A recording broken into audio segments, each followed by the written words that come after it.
Heriot's head coach, double winning in the Premiership. Gee, that sounds pretty good, doesn't it? Yeah, I mean, it does, obviously. It's been quite a sort of 3 or 4 weeks in total. If you think the 2 semis and the finals all back to back with a narrow sevens in between, you would never have thought at the start of it we were going to rattle ourselves through as well as we did. So it's been a massive effort, and the boys got the reward. And add to that the charity shield as well. So you've got 3 bits of, well, I'm going to say silverware, but three tournament wins or Premiership wins. I mean, how can you top this season next year? The only way we can top it genuinely is to do it again. That's the only thing we can do, which we'll be determined to do, and we'll give every effort again. I mean, our aim for the season really was to defend our title for as long as we could. So even getting to the final was great because we felt as if we'd done the right thing and respected the trophy and given it everything, and then to win it obviously topped the whole thing off. Speaking of the BT Cup final, that was quite a performance against Melrose, and if you can talk through that performance as well, the type of match it was, and you really punished Melrose throughout that match. You know what? I saw people highlighting the sort of drive and maul thing, but it's just an area of the game. If you look at the other parts of our game, I thought our defence was outstanding, I thought parts of our attack were outstanding, and at the moments that we had to go to our drive and maul, we did. And it was great for us because we know that's a big area of Melrose's game as well, and we defended them very well, and we did really well with ours. So at half-time, actually we went in at half-time ahead, and I believe probably in reflection we didn't deserve to, because Melrose had a good first half, but second half we came out and absolutely dominated, which was fantastic for them all. I remember you saying post-match that it's not really typical Heriots to be going to the drive and maul, but it certainly worked. Did you think about that at half-time? Did you try and assess the Melrose's strengths and then play to? I think for us more, Jack and Stevie and the boys, they work hard at it. Like I say, just as a part of a game.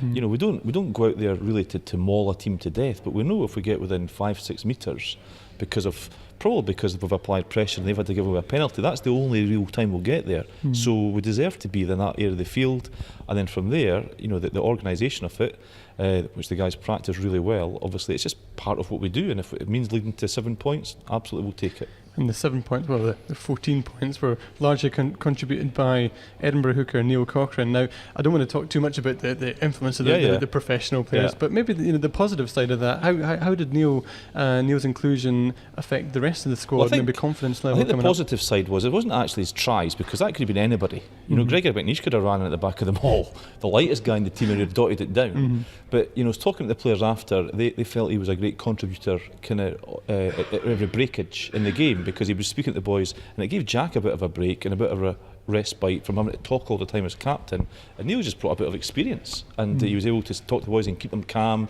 because it was tense, and so it was more than just his playing abilities. We expected that. He's a pro player, why would he not do something really well? But as far as his effort around the pitch with the boys, I thought it was fantastic, and he was great. He had to blend in really quickly, and he did it really well.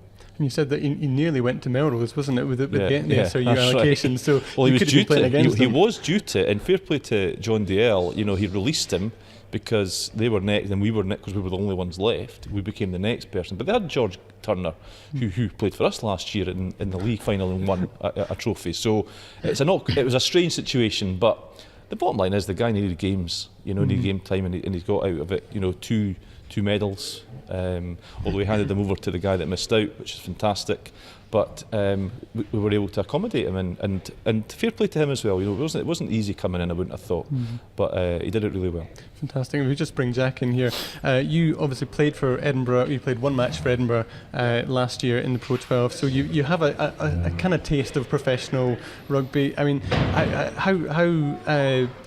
how well did you learn from Neil coming in, and do you feel as though you're kind of a bit closer to the step up to professional rugby? Yes and no. It was nice to have the opportunity, but Heriot's is kind of my main focus at the moment.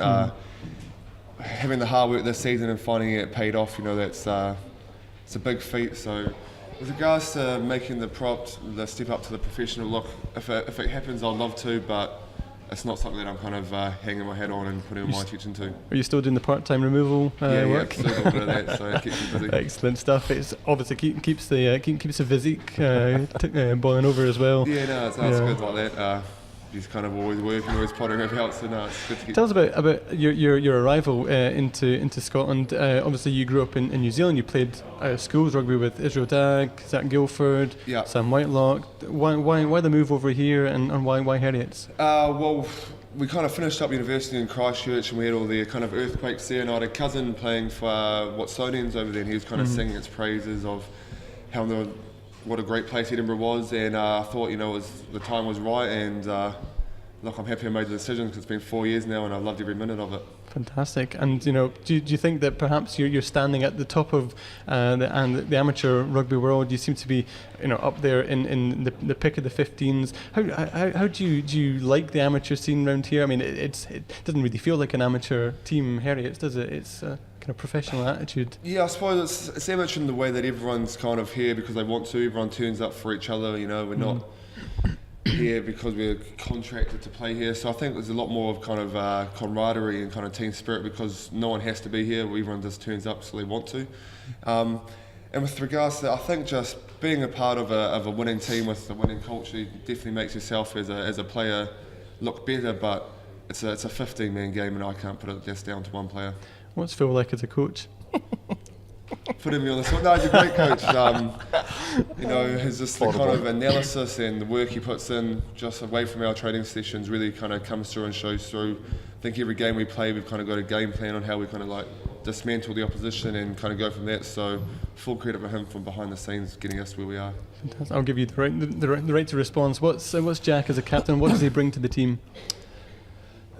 He doesn't get enough credit, to be honest with you, because if you look at the games, if you can actually listen to the games, which you can now on the analysis we do, he rallies the troops, literally, and the referees, and the touch judges, and the opposition for 80 minutes in every game. And just that kind of attitude and effort, the effort he puts in is reflected in what turns up at training. We'll have high numbers at training because they know that he's here putting it in.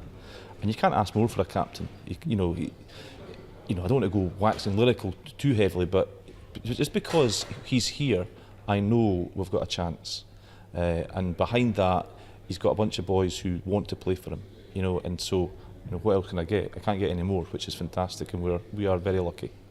And in terms of 2017 prospects, is there anything exciting on the horizons? Or you got new players? Well, there's excitement for the club. The boys actually don't even know this. Jack doesn't know this, but last week, he will now. Well, he's going to find out now. We got, there's this tie-in with Italy, and it was meant to be two teams. So the fact we qualified, we were delighted. We thought we were there. There was an email coming out last week saying there was only one team going to make it.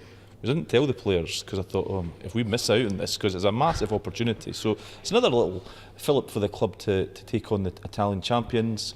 There's a home and away leg, so a big chance for the boys to go on a sort of mini tour and test themselves again. Talk about trying to go pro. It's just going to prove themselves at the next level. And Jack came into Club 15 this year and did really well. There's another opportunity to step up and say, well, if I'm good enough, have a look because this is what I'm doing. And that's the Italian job, if you like, will be the similar thing. I think guys who want to come, hopefully will want to come at the club maybe to think, well, I've got another chance to show Gregor Townsend and Alan Solomons that I'm good enough, and here's my avenue because I'm playing against these other teams out with Scotland and I'm able to play at the level. That was one thing I was going to ask you about, Jack. Certainly from the Club 15 level, you've represented Scotland. Is this where you kind of have your allegiance to? Do you maybe dream of one day representing your country? Too late. Oh, you've already done it. It was definitely a proud moment. I never kind of thought of it happening, but the time I've spent here, I've enjoyed every minute. I really love it. I love the people and I love the place. So it was definitely a different experience, but it's something that will stick with me for the rest of my life. Do you consider this home for now? For now, yeah, definitely. Yep. I'm only really planning to be here for maybe a season or two, and I've been here for 4 years now, going on 5. So must be doing something right.